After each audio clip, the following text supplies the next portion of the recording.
Hey guys, Chris here. I'm back. I've been absent for almost a year, but I'm not back with my typical style of videos where I, review a car, where I test drive a car. I'm just too busy with work and family. I just don't have the time to make those types of videos because they are really time and resource consuming. But I will.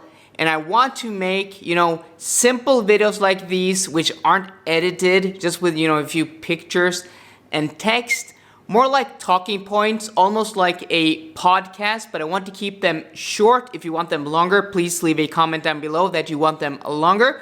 But I'm going to try to keep them around 10 minutes long because you guys don't want to watch me or listen to me rant too much. But I want to make videos on specific topics, and today's topic is why Cadillac have failed. And in my opinion, Cadillac have failed because they had a humongous opportunity a while back to really turn their brand into something it is more than today, what they've managed to turn it into at least. I do apologize if my English is a bit broken because I haven't spoken on camera for, almost a year. And if I'm not looking straight into the camera, I'll try to, keep eye contact with you guys. But today's topic is why have Cadillac failed, and how much Cadillac has failed. Have they actually failed? Well, is up for debate, and I want to give my opinion. I'm not an expert. I've been a car geek for 30 odd years. I have my opinions. I have my ideas why things work and don't work, but I'm no expert. I don't work in the car business.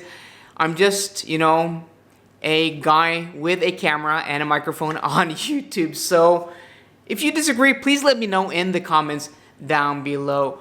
So I just want to establish a few things, and that is, what is a premium or a luxury brand? In my opinion, a luxury brand has to have some values, and these are common values across luxury brands, and those are a premium price, a premium interior, a premium shopping experience, and premium marketing. So communicating those premium values via marketing is what I would call premium marketing.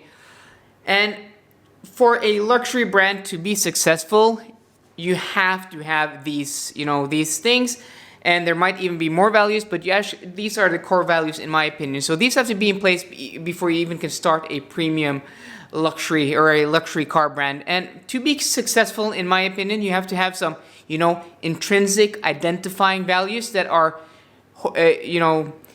sometimes unique to your brand.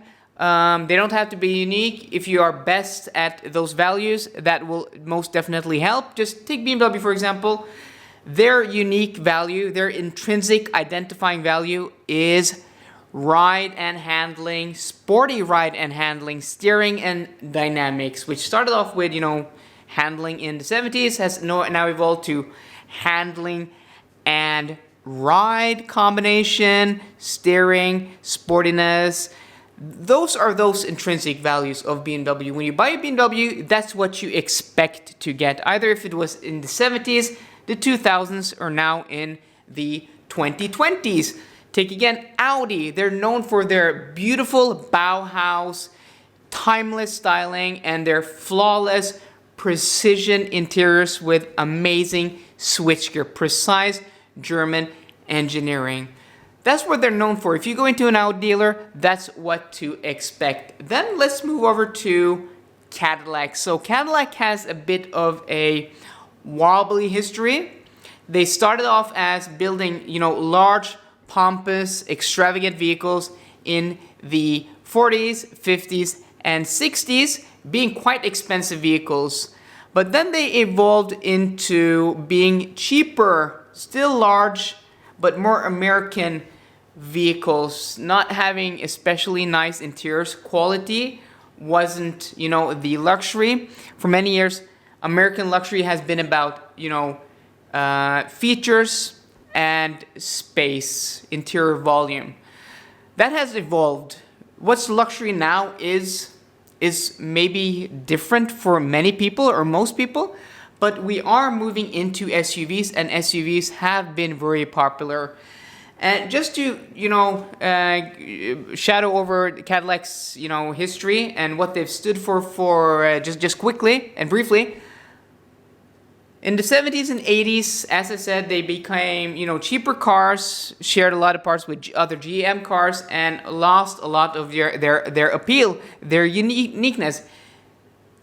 Their intrinsic and identifying values weren't that clear. And then we came into the 90s where, well, it's hard to even distinguish a Chevy from a Cadillac. They had the Cadillac Cimarron, which was I don't remember what the Chevrolet name was called. But yeah, it's based on a Chevy, a cheap Chevy. Badge engineering, and that's what it resulted in the 90s, in badge engineering. So all the people who bought Cadillac for what Cadillac stood for in the 40s, 50s, and 60s were old people by the 1990s. So Cadillac turned into this beautiful luxury brand driven by celebrities, movie stars, Hollywood movie stars, and pop stars, to becoming a car for old people. But that changed like overnight. The Cadillac Escalade, which came out in 97 or 98, changed Cadillac's, public perception overnight. Suddenly, Cadillac was cool. But this takes me to my next point, and this is why Cadillac has failed, in my opinion. I'm going to try to keep the time now. I see I have a little more than 3 minutes left on the clock here. But Cadillac was one of the very first, manufacturers of luxury sedans. One of the first manufacturers of luxury SUVs. Along with the Lincoln Navigator at the same time, and the Range Rover, there weren't many luxury, premium, large SUVs. There were very few. And Cadillac went from being an old people's car to becoming an aspirational vehicle. And how do you become an aspirational vehicle? Well, you excel at a segment, and that's what the Cadillac Escalade did. It was basically the only full-size luxury SUV, and it was the best. And it was priced at a premium. It was the most expensive SUV you could probably buy at the time, next to a Range Rover, which was a smaller vehicle. And that's what set it apart. That was its intrinsic identifying value. It went back to the Cadillac roots, large, pompous, and it was unapologetically a large SUV.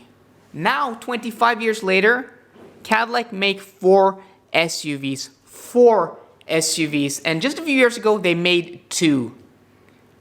Mercedes have 8 SUVs. BMW have 7. I think Audi have 7. Volvo have 4, and more are coming.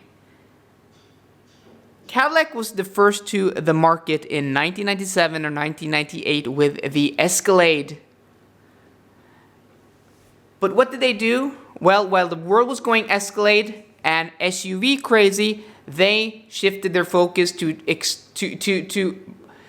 change, to morph the Cadillac brand into a producer of sports sedans, luxury sedans, which the brand never stood for.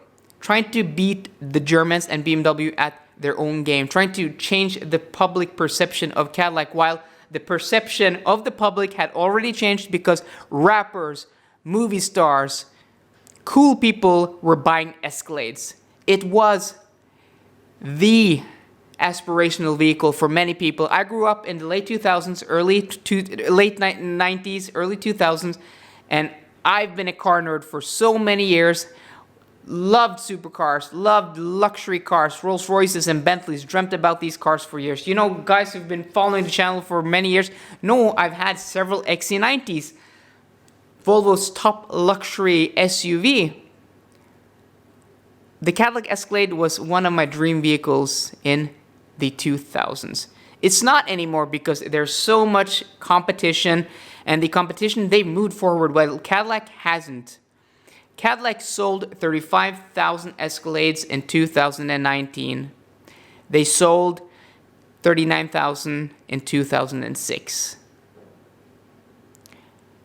They're down 100,000 vehicles per year since the mid-2000s. Instead of conforming to the SUV craze, they tried to build and make Cadillac into manufacturer sports sedans. That's where they failed. Had they used the money, the resources, the development, put it back into the Escalade, which is their highest profiting vehicle, they would have been the kings of SUVs. But today we have the G-Wagon, we have the GLS, we have the X7, we have the Range Rover, we have the Bentley Bentayga, the Rolls-Royce Cullinan. Several of those vehicles aren't even pretty, but they are aspirational vehicles. The Escalade has lost its way. Once the market leader and the benchmark, had Cadillac spent all the resources into making SUVs, they could have been the king of SUVs. And in my humble opinion, that is where they failed, why they failed. And the competition, they've been playing catch up to the competition ever since. So that's this video. Let me know what other topics you want me to talk about. And if you like this video, please give it a thumbs up. And if you want me to make more of these types of videos, please do subscribe. That really does help. And the more people who subscribe, the more people who like my video, the more videos I can make, the quicker I can get back into reviewing cars, which is really what I want to do. And I really do want to make these types of videos, but I can't balance everything out while I'm working. So guys, if you like this video, please give it a thumbs up. And for more car content, please subscribe. See you guys later and goodbye.